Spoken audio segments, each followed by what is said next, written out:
Hey guys, welcome to YakShaver Sprint number 82. We have a really exciting new feature introduced this week, and I'm excited to show you guys. Let's jump right into it. So the sprint goal for this week was to make the LLM client generic so that we can support different AI models or services. That has been done, and we will show that off later. For timesheets, Baba and Stephen were on YakShaver full-time. Tom and I were on part-time, and so was Callum.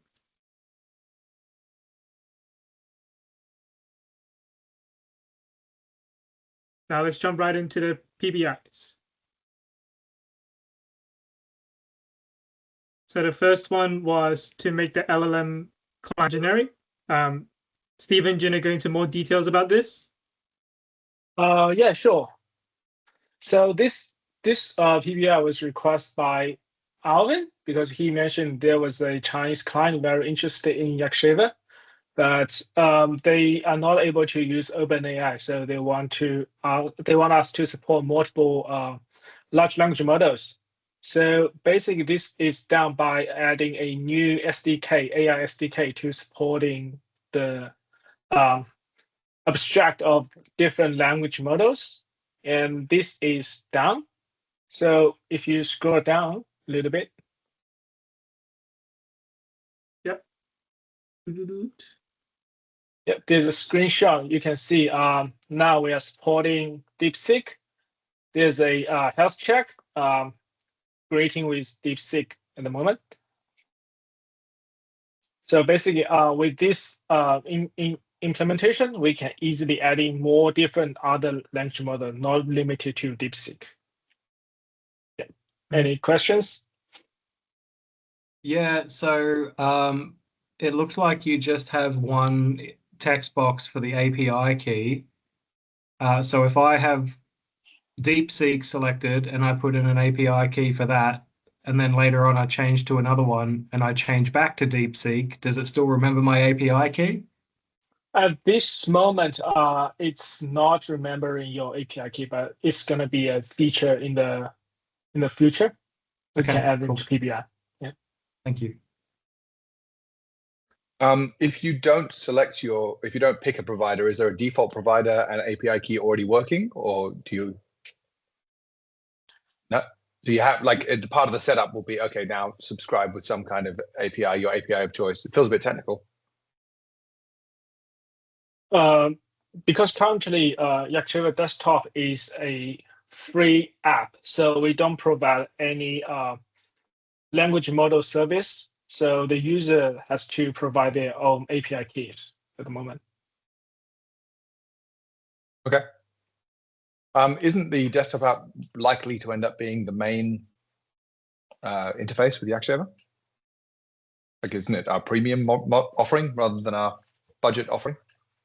I think Callum would be the best person to answer the question. Hi, Callum. Sorry, we're on mute. Yeah, so the answer to that is it's BYO API key so that we can give it away for free. If we had to charge for it, then we wouldn't be able to give it away for free, and then no one would be able to use it. So we want as many people using this as possible, and we do that by not having to pay for everyone's tokens.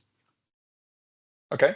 Are we? You know how the BYO API key plan originally was like they would only get a certain number of shaves or whatnot, and it was like a freemium model that if they wanted to end up doing more shaves, they'd have to upgrade. Is that still a plan or still an option, or are we just kind of giving away the whole farm now? I think we're just giving away YakShaver for free, but no tokens. I mean, we could consider having some amount of tokens included for free somehow, but that's a lot harder to run some sort of token meter to measure how many you use and all that sort of thing. Another issue is we can't really give it away on a number of shaves basis, because in the desktop app, one shave isn't necessarily just creating one issue. Like you could be talking for an hour and creating 100 issues, right? Yeah, I guess you could say a shave is a PBI then, or number of PBIs. You could, but you connect it to arbitrary MCP servers. a PBI isn't necessarily a PBI True. either. And the actions are now no longer just PBIs either. Exactly.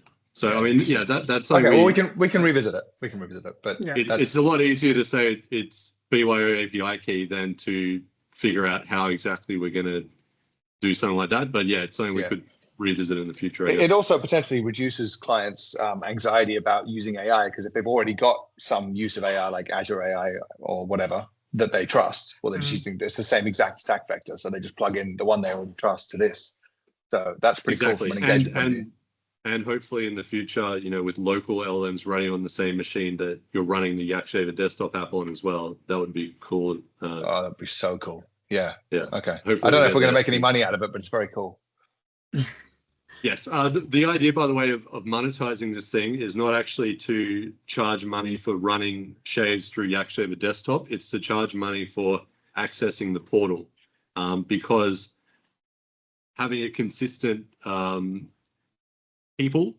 stakeholders per project and consistent prompts for every shave, I think is going to be a lot more important for large businesses who use YakShaver, because obviously you don't want every single person in your business running their own custom prompt. So I think sort of enforcing the prompting and the people and all that sort of thing is a feature that people want to pay for, and that's where we can charge for access to the portal rather than the app itself.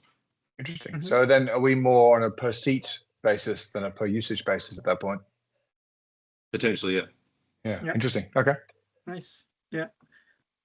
Cool. Next up is a bug fix that appeared. So Hark had a problem with YakShaver where occasionally it was sending some error cards at random.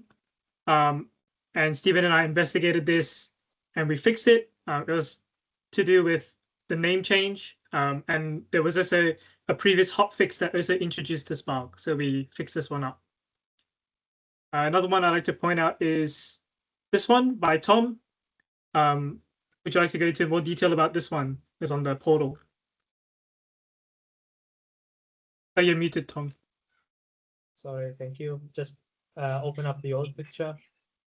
So Stephen worked on the leaderboard page for the users and projects, which was a good start. And then I made a few changes because here you have no correlation what the time frame of the shaves were. Was it all time? Was it just monthly, weekly, etc.? So I'm gonna show you on my screen now what's currently on production. So this is the new leaderboard page. So as you can see, we have now a podium for the top 3 users and their shaves. And then as part of the individual ranking, we also show the potential time saved of the total shaves, as well as like a trend compared to the previous months. So Michaela did previous month 14 shaves, and today she did, or this month she did 29, which is net plus 15. Nice. I spoke also with Michaela today because we made a few changes to the colors, but they are not on production yet. They are on portal, so this is staging. So this is the staging portal where we reduced a little bit the size of the podium and adjusted a little bit the colors to remove some blue tones that Adam doesn't like. Can you do me a favor? Can you just click on the last month drop down? Yeah. Last month and all time. Okay. I have a question about last month. Is that the last 30 days? Last calendar month or that, last 30 days? Yeah. You know, like last it's 30 currently, days. It's a rolling. Okay. It's the rolling month, as we have everywhere. It should say last 30 days. Yeah, that's easy to change. And then last 60 days, last 90 days. Sure, we can add them as well. That's not a problem. And then if they have a photo, I'd consider adding that onto the first, second, third. So I disabled the avatars, so they are there. It's just a boolean that I need to change to enable avatars in front of the names as well as on the podium. But currently we're not syncing the avatars, so it would only display the initials. That's cool. I like the look of it. And I like the little projects tab up the top, so you can switch from users to projects. Now, for some reason, my browser refreshed. I don't know why. It's a feature. Yes. So yeah, we have the tabs to flick between projects. Oh, okay. So first, second, and third there is the height of those is arbitrary. It's not a it's not based on the total shapes. It's a fixed size. That's fine. Also, we made some changes on the dashboard, but if this is not gonna quickly load, because the dashboard I show you on the current production one, we had at the beginning, we replaced the table with the podiums for two, for both of them, projects and users, but we didn't like it too much because it's a lot of red and a lot of podiums.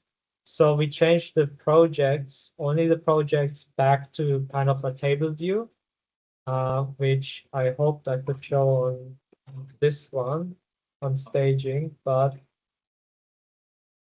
I don't know, it's currently loading, so maybe someone merged a PR. Wow, way to throw the team under the bus there. Yeah, I think someone merged something because now it's not loading.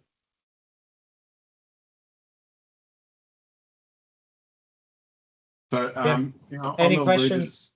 Leaders user board, can you click on Jake? Just out of curiosity, I just want to know if I can click on Jake and see which projects he's working on, which I assume is SSW rules, but I could be wrong. Can I click that? Yeah. So that's probably then our next feature that we want to add from the leaderboard. So when you click from the leaderboard on a user, it shows the whole breakdown of the shaves, which how many shaves went to which project. But yeah, that's not yet implemented. Yeah, it's in the next screen. Nice. Okay. Just a quick question: if you're sending emails, is that is there a project called emails or something? You know what I mean? Because I still use YakShaver to send emails. I don't think it's linked to anything at the moment. I think it's just there's nothing associated. But for the front, like for the user viewing it, we can definitely assign it to like email. Yeah, cool. Yeah. Cool. Any questions before I move on? That's pretty good. This view I like, and the podium makes sense here. In the previous one, where you got the two podiums next to each other, I actually don't like that so much. I think I prefer just the tables, just the here's the top 10 or whatever. In my opinion, what do you guys reckon? I wish I could now show the newer version because it has a different field where we have only a single podium for the users and the projects. So I might shoot a done video to you guys. I can defer judgment until I see the new version. Yeah, I think in the top right-hand corner of each widget, the user and leaderboard, you can show, a grid or the chart, Yeah, that's another option. We probably can have a button which clicks between. A toggle. Yeah. Cool. Any other questions? Not, I guess no. I hand it back to you. Thank you. So the last one I want to talk about is, if you notice here, we have one of our PBIs work has been done by me and Copilot. So what we've done is we've actually introduced our new AI-assisted development workflow. And Baba, you want to go through this because this is quite a big deal. Yes. So for this PBI, I've made a done video and I sent you guys email and mentioned in the group if you had a chance to watch it. I watched that just before this. That was good, man. Yeah, so I'll share my screen and show you basically what the feature is.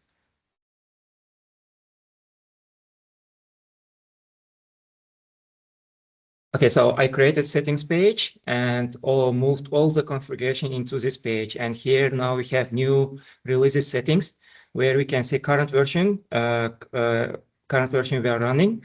And also we have here dropdown where users can switch between PR pre-releases and test that PR changes before pushing to production. So this makes like AI-driven development, very efficient. And Callum has been enjoying it very recently. So to do the demo, I can change this one. I changed to PR170 and check for updates. It's going to download this package in the background, and once it's ready, restart will show it to me. Yeah, restart now. Okay, it's going to. Is this something specific for desktop development? Yes, it's for specific desktop development. Yeah. What are we writing this desktop app in? Electron. Electron. Yeah. Okay. I thought someone was going to say install... WinForms.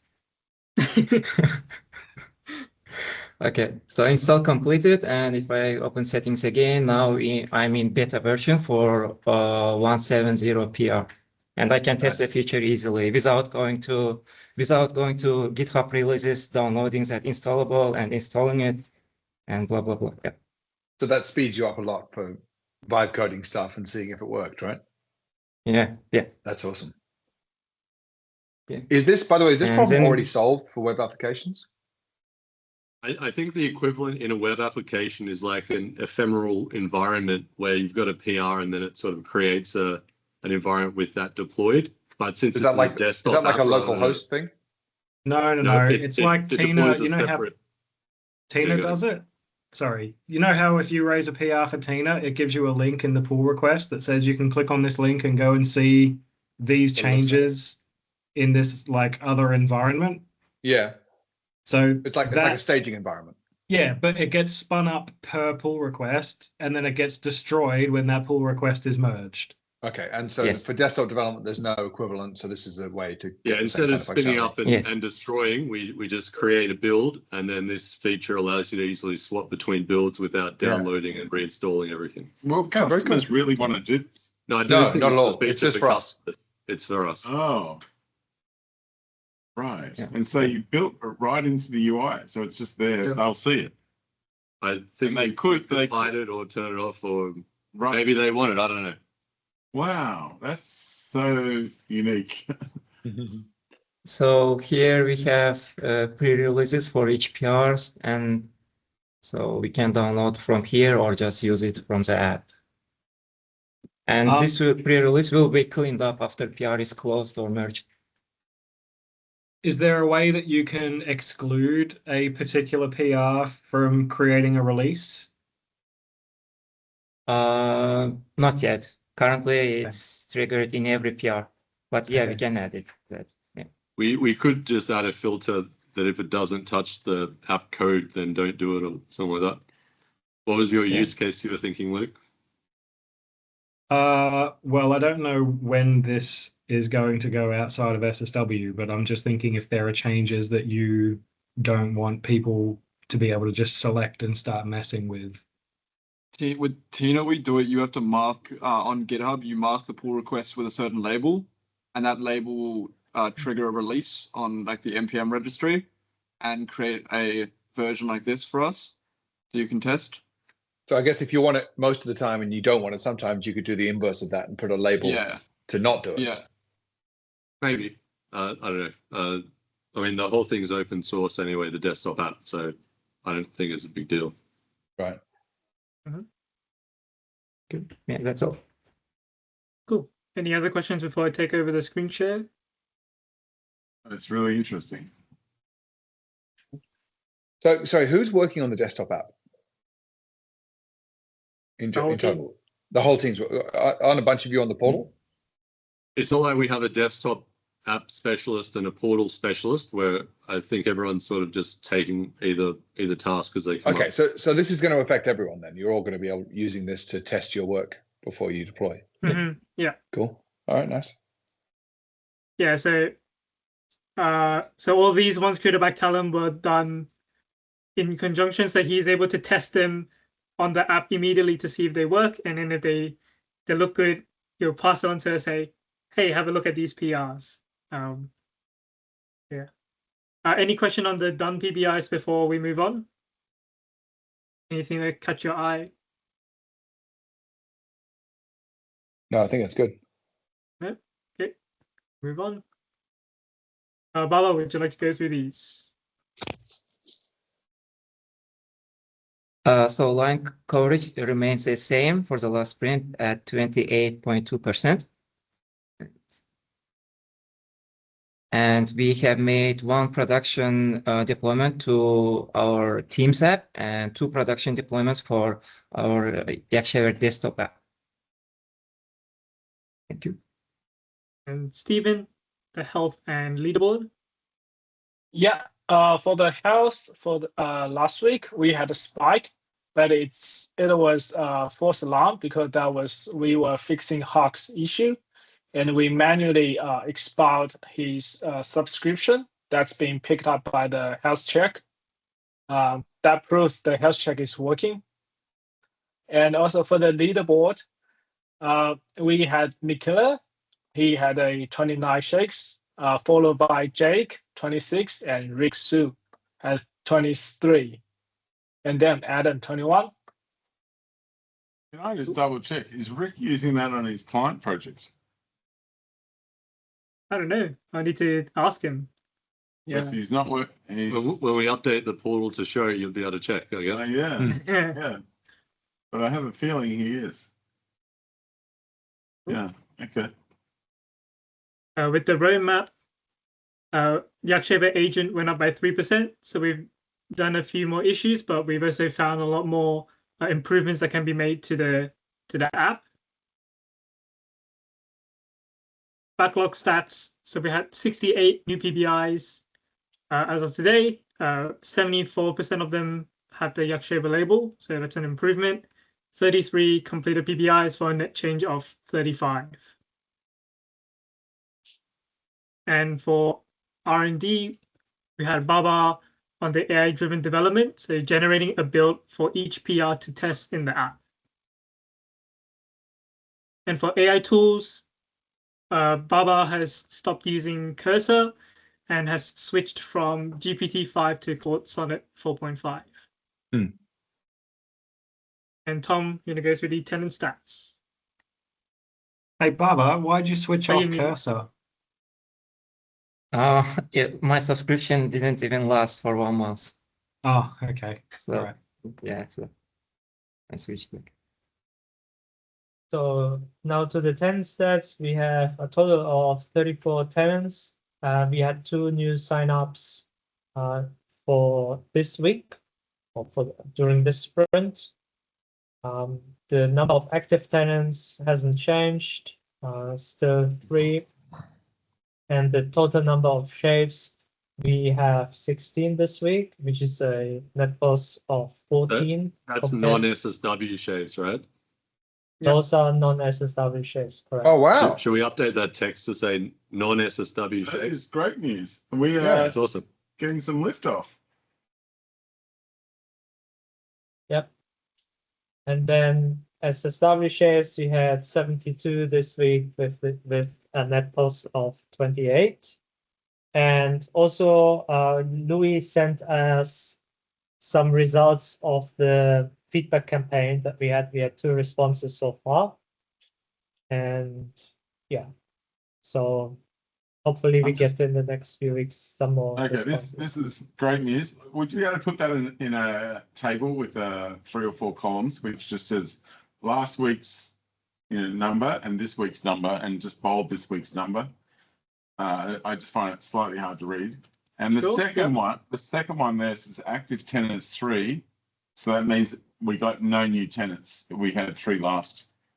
So we just don't know if 3 are active or 1 is active. So that's the total number of tenants. We don't know which tenants are active.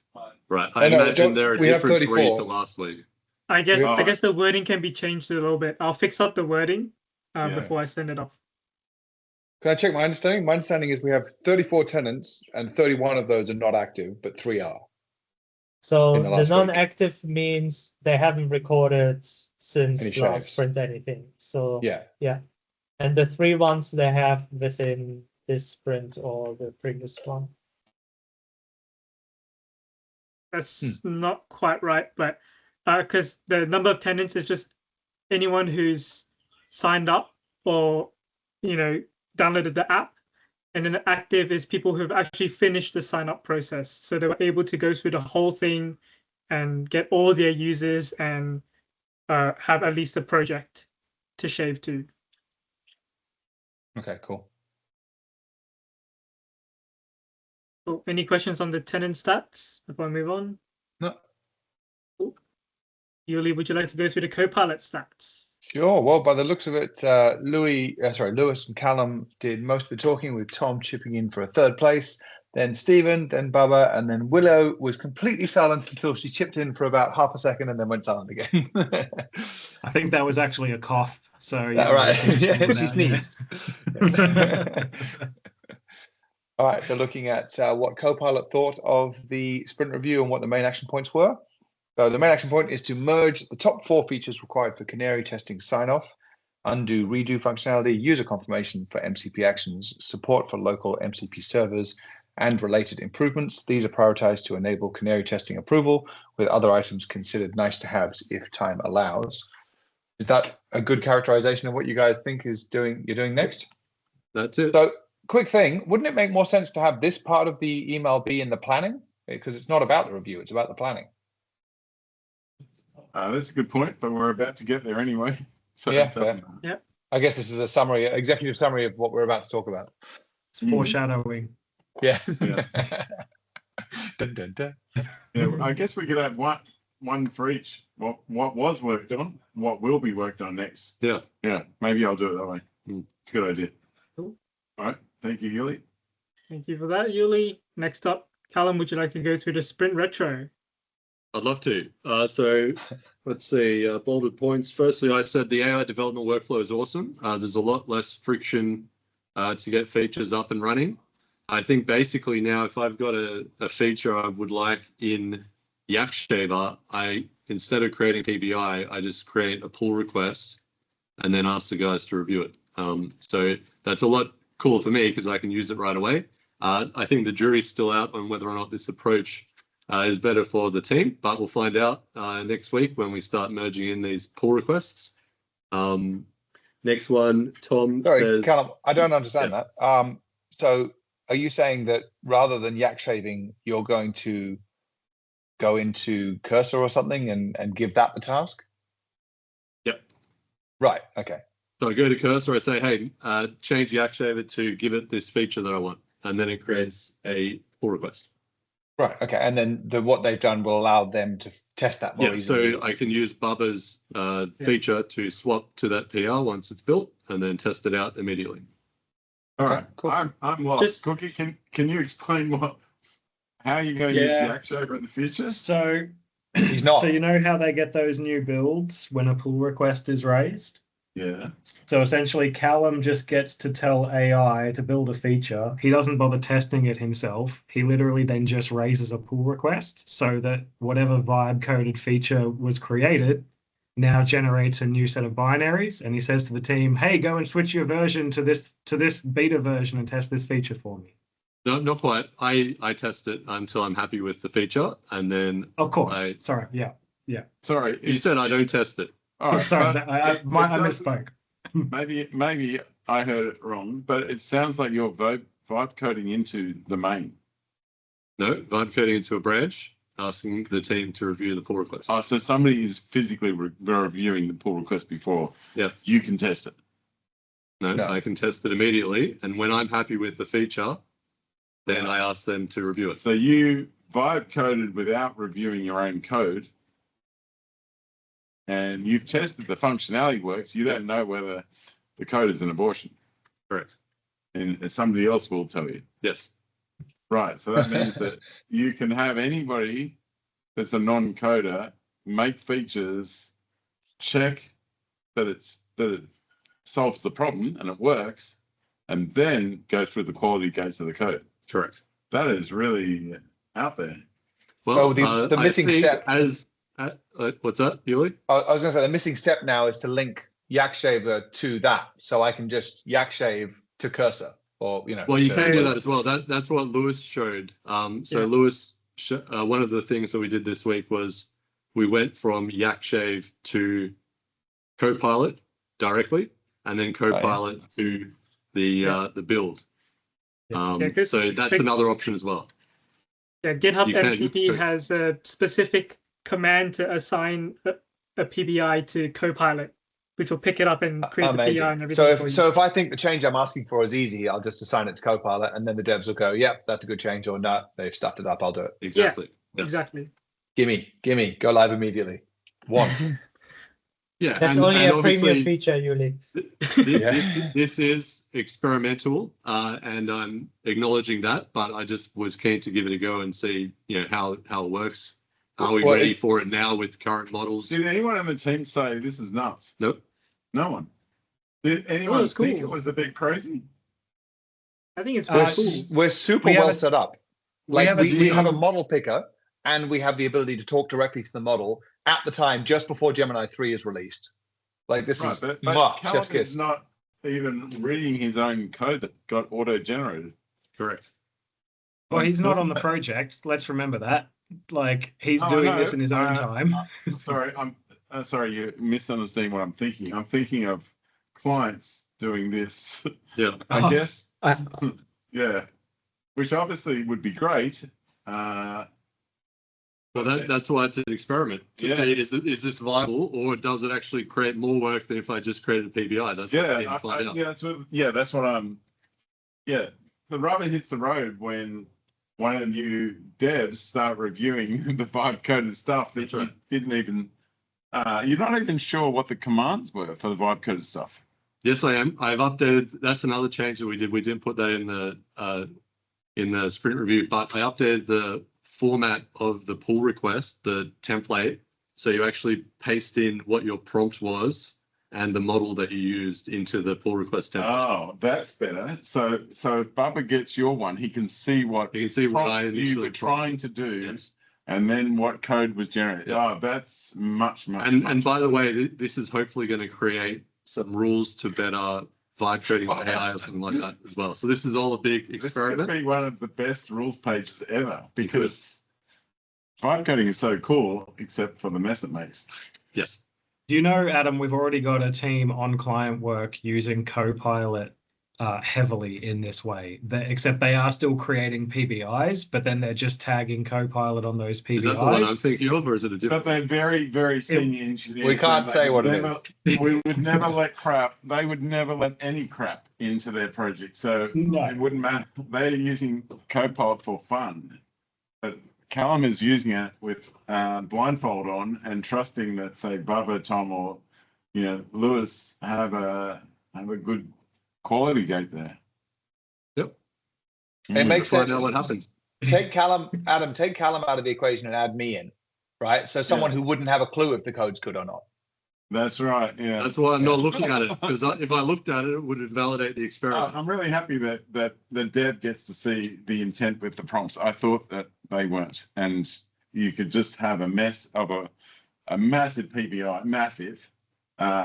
and that reviewing all that code would be. Well, that's one of the rules that we're probably going to make your PRs as small and atomic as possible, because the more stuff you put in there, the harder it is to review.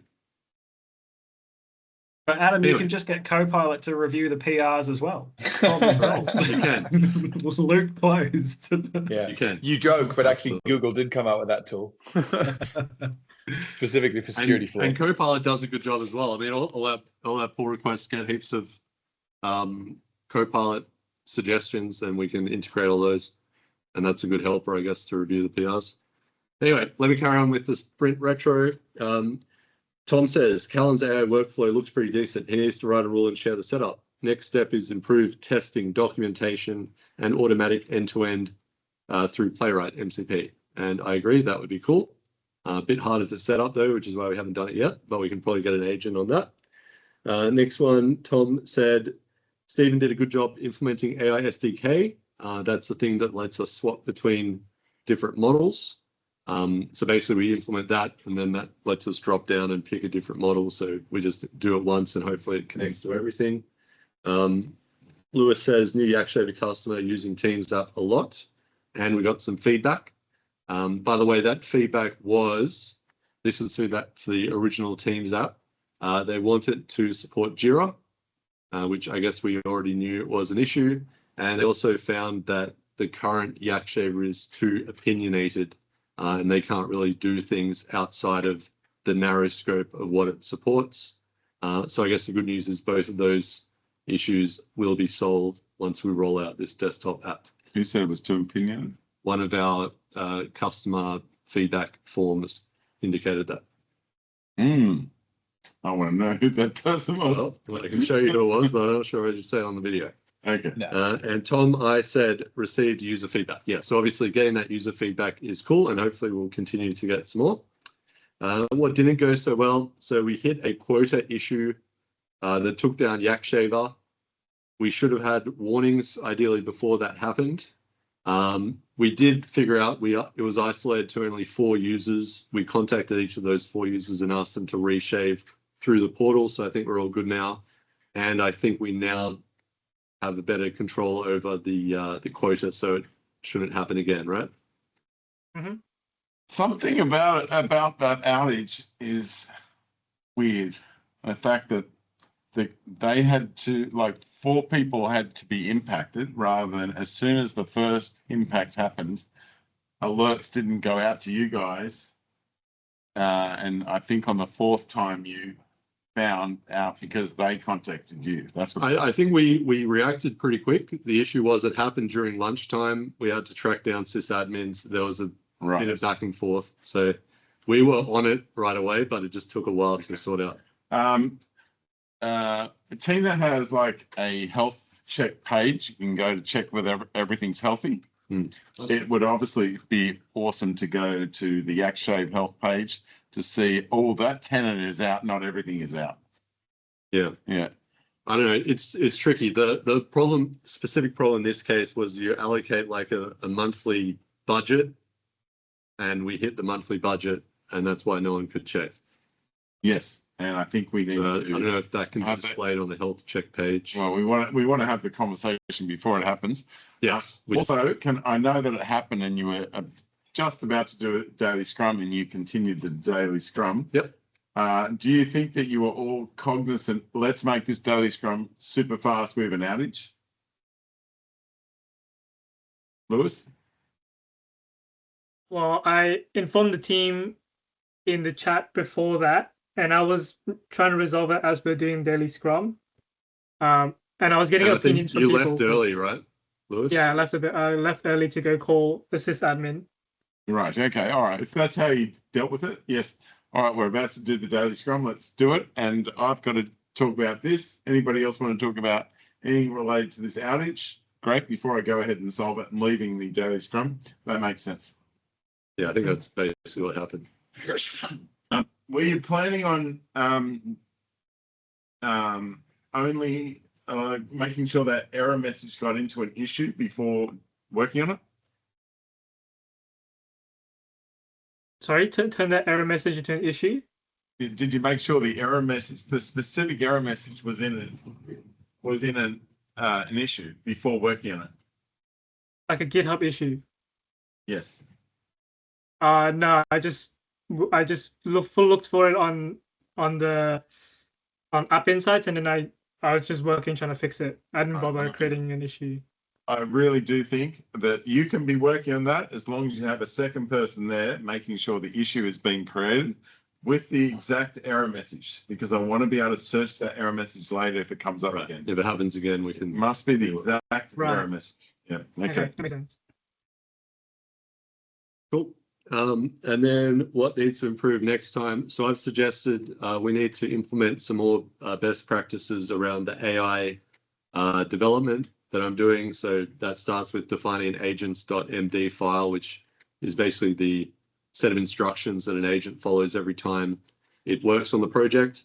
Those instructions should say, by the way, once you're finished making an update, make sure you come back and update this agents.md file so it sort of keeps the instructions up to date and relevant. And that'll go into one of the rules that we're going to create. And there's probably a bunch of other best practices that we need to sort of work out as we go. And then Stephen said, vibe coding is boosting development speed, but introducing significant tech debt if not followed by proper manual cleanup. So we need to experiment with methods to balance AI efficiency and maintain a clean code base. And I think Stephen is definitely right, but I also think as models get better and better, that will become less and less of an issue as long as we follow the right best practices. So I guess that's what we're trying to figure out with this whole thing. Can I ask a couple of questions on that? Yep. I'm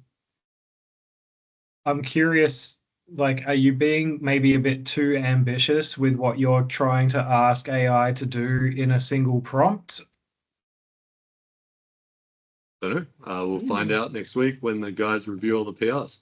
Yeah, I guess, like, again, the reason I'm asking is because that crack team that we've got that's using AI very heavily, they aren't really struggling with that too much, but it's mostly because they've already got a very well structured piece of code that they can just point the model at and say, here is the structure, go and replicate this to do the next thing. And because of that, you know, AI kind of tends to keep that quality on par. And so I'm just kind of wondering what problems we're running up against here that those guys are not running up against, and whether we can change our behavior a bit. Maybe. I mean, to be clear, we haven't actually run up against any problems yet because no one's attempted to merge in any PRs. So it's still an open question and we'll find out next week, I think. Okay. But sharing learnings across us and this team sounds like a good idea because we're both trying to skin the same cat. Shave the same yak. Thank you. Yes, shave the same yak. Tom, you had your hand up, man. Do you have anything else? It did. Copilot, for example, which I use at times, and some other models started having this feature now as well. You can create like custom agents. Some call it agents, some call it chat modes. GitHub Copilot calls it chat mode. And that's instead of having like a single massive prompt, where you include everything, you specialize a prompt for one task only. So you can have, for example, an agent that is your testing agent, and then you have your prompt in there with all your guidelines and everything specifically to testing only. And this makes it super nice because you can either manually switch to the mode that you want, for example, a documentation mode or a coding mode. GitHub Copilot also allows you to give access to specific MCP and tools in these agents. And you can also have then an orchestrator that basically calls your other modes, which is pretty cool. I usually use the modes manually. If I want to add some documentation to the project, I switch to my documentation mode and use that. Because yes, what I noticed in other projects, if I try to cram too much into a single system prompt, it causes some issues. Yeah, okay, so you have a separation of concerns for different agents, and then you have a router that passes to whichever agent you think needs to do the work. Yeah, Copilot does that. GitHub Copilot does it automatically. You just create like a folder, a specific folder, and with a specific naming convention. And then you have your markdown files in there with the prompt pretty much, and the tools that you allow it. Brave new world. Yeah. Anything else before I continue to the planning? Yep. All right. Thank you, Callum, for that. So for sprint 85, the next sprint, our sprint goal will be to get Canary test passed by Callum. So as mentioned by the Copilot review, there are 4 requirements, and these are the ones highlighted. So undo and redo functions. We want a user confirmation for MCP actions, local MCPs, and I think this one is, these 2 are related. So these 2 are both about the confirmation. And can I just talk to those a little more? So with the undo and redo, the idea behind that is obviously it's a bit harder to undo a YakShave when it's doing arbitrary MCP tools. So we're basically using the same orchestrator engine and we're just giving it a prompt to say, please undo this thing you just did. And then we give it what it just did. And then it uses the tools to, you know, close an issue that it opened or however else it can undo whatever it's done. And then the redo function is if it has made a mistake, like for example, put an issue in the wrong backlog, we want to redo it and give you a box where you can type in a message, for example, hey, move this to this other repo, or, you know, you did the wrong tool, use this other tool next time, or whatever other feedback you give it. And then it tries again with that feedback in mind. So, you know, if it went to the wrong place, you can undo it and then redo it, tell it to go somewhere else. The next one, oh yeah, so this one is currently, it's sort of on YOLO mode. And what I mean by that is it performs actions without any warning or confirmation. So we basically want to give you the same way that, you know, most AI agents have a mode where you can ask it to always check or always go ahead or whatever. We're going to add that as an option so you can change between those. We'll also have like a whitelist. So certain tools will always get performed without asking. Things like, you know, querying the backlog, just listing the issues, you don't need to ask every time. But if you're creating an issue, for example, you probably want it to ask every time. So there's that, and there's, you know, if you reject a tool, so you say don't use that tool, there's also going to be a box where you can tell it the reason why you're rejecting it, and then it can try again differently. So that way, if it's trying to shave to the wrong backlog, for example, you can tell it before it has created the issue, hey, that's wrong, try this other backlog instead, or whatever other feedback you want to give it. So I think that is going to be cool. What's next, Lewis? Next is the local MCPs. Oh yeah, so local MCPs, obviously at the moment we only support HTTP MCPs, which is very limiting in what we can do. So we're going to add support for local MCPs, which should be pretty straightforward now that Stephen's done those refactorings last sprint. Can you give me an example of what a local MCP is? Like something that moves files around on your own computer? Any custom MCP that you create, we can't currently integrate with.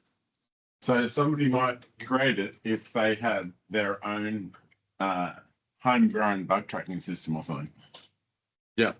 Well, I mean, I think sort of like 90% of MCP servers that you've either created or is a third-party MCP server is running locally.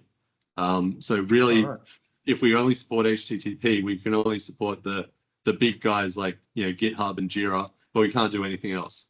And I think that's really limiting, especially for me. Maybe it's not so limiting for our customers, but since it's a small change to add it, I think it's a necessary thing to do. Okay, so if I wanted to have like a relative, like if I wanted to vibe code up an MCP, even though it's an online thing, it would be running locally, would it? What do you mean by an online thing? Well, I mean, I thought MCP if you don't servers... if you don't deploy it to the cloud, then yeah, it's a local thing. Right. Okay. Cool. Can so you in order to support HTTP, you need to deploy it. Right. Yeah, maybe a better way to kind of illustrate this is, Callum, can you give us a couple of examples of local MCPs that you're using? Playwright MCP is local. Right. GitHub, there is a local GitHub. I'm not using it. Downloading YouTube transcripts is local. Integrating with a local database obviously is local because you are local. Right, because I always thought of them as API wrappers, so I always assumed, well, an API is an online thing, therefore the MCPs would also be an online thing. But I get you. Okay. Well, it could be, or it couldn't be. You obviously you can wrap an API and have that wrapper local, or you can have the wrapper in the cloud. Got it. Okay, cool. Thank you. Now, I have a couple of questions. On Friday we have brainstorming with Richard Campbell here. Yep. Can we have a 3-minute demo that I can play that kind of shows off the new MCP version? Hopefully. And who should step up and do that one? I feel like if Callum's doing the testing, the canary testing this week, then he's going to be well set up for it. Well, do you want to do it?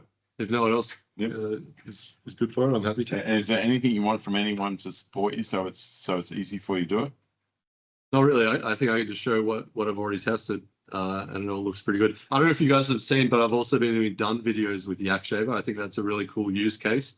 Sort of like how I demoed in the brainstorming, but in your done video, you can just say, this is a done video for issue number 123, and here's my demonstration of it. And then it can go back, put a comment on that issue. It can close the issue if it actually is done, and it can put a link to the video. And I think that's a really awesome way of using YakShaver, is actually adding done videos to issues. Do you think it should show you what you need to demo before you do it? I think you know that by looking at the issue's acceptance criteria. Right. Okay. All right. Yep. Fair enough. So do you think that you'd prefer to record a done video that way than the normal way you record it? Yeah, it's a lot easier, because normally you record your video, then you have to, upload it to YouTube and get the link and go put it in the right place. It just does it all for you. It does it all for you. Yeah. Interesting. Okay. Yeah, amazing. And is it easy to, stop. Let's start again. Yeah, because you get the preview, you can watch the preview. If you made a mistake, you just go re-record and then you re-record it. Right. Okay. All right. What do you need from anyone just to make sure that you can get that? I don't think I need anything. Do you reckon? Obviously, if we can merge in these PRs, that would be ideal. But I can just demo them the same way I tested them. I'm gonna guess as soon as you show me your first version, I'm gonna give you feedback. Probably. Yeah. Okay. That never happens. Okay. Never. Anyway, I was halfway through the sprint planning. So the other one, this one, I think, internal MCP tools. Oh yeah, okay, yeah. So that's the last one. So internal MCP tools. So what I've done with this one is, as you're probably aware, the current YakShaver V1 can only do stuff based on what you vocalize during your recording. It can add a screenshot from a key moment to a PBI, but it can't actually see what's on your screen. So it'd be cool if, for example, you're showing an error message, it took that error message verbatim and put it in the text, so you could find it more easily. Yes. So what I'm doing with this is giving YakShaver some internal tools to take a screenshot at a specific moment in the video and then analyze it using an LLM that can read images. So that way it can sort of extract data from the image and then decide what MCP tool it wants to use based on. I wanted this from the first time I used YakShaver. Yeah. I wanted the key moment, the screenshot that it takes, to be OCR'd and thrown in there. Yeah, so that's what we're doing now. Okay, great. But you're only going to take it from the key moment. You're not going to take multiple. Well, we're basically giving it a tool to say, whenever you feel like you need to know what's on the screen, you can call this tool, and then it will decide how many screenshots it wants to grab. And does it put in the shave that it makes how many screenshots it took? No. I need to know. I mean, Which PBI is this? This one. Internal MCP. You can add it to the prompt. Can't you add it built into the prompt? Nope. Convention over configuration, please. I don't think every YakShaver customer in the world cares about how many screenshots were taken during the processing of the shave. I know you do, and that's fine, and you can add it to your prompt.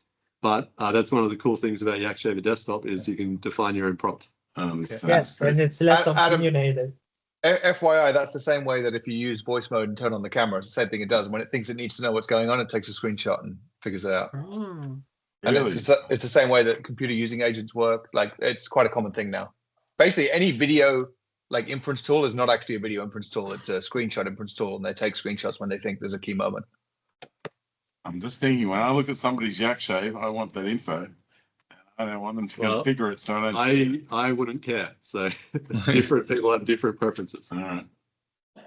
Cool. Any other questions? So basically, what I've said is, if we can get all those features in there, then I'm going to be happy to say it's ready to roll out to the next Canary tester. Yep. Yeah, I just have a kind of broader question. So is are all of these PBIs working towards some kind of epic or something? Like, do we have a big milestone Yeah, that we we're got a tracking? YakShaver 2.0 epic that we made 3% progress on because I think we finished 6 of the PBIs, but we also added a bunch of extra ones, right? Yeah, this Okay. one. Is there, okay, I mean, I can go look at that myself later. Cool. That's the epic. Thank you. Cool. Any other questions from the planning? No, that's great. If That's exciting. Yeah, exciting times. So theoretically, once Callum's happy, this is going to go out to the next lot, and then potentially we may end up with internal use soon. Yes. Yeah. Awesome. Soon. All right. Yeah. Cool. So this video will be on the YakShaver channel, just like all the other videos. Thanks for joining for this week for YakShaver Sprint Review. I'll see you next week. See you guys. Thanks, Lewis. Bye. Bye.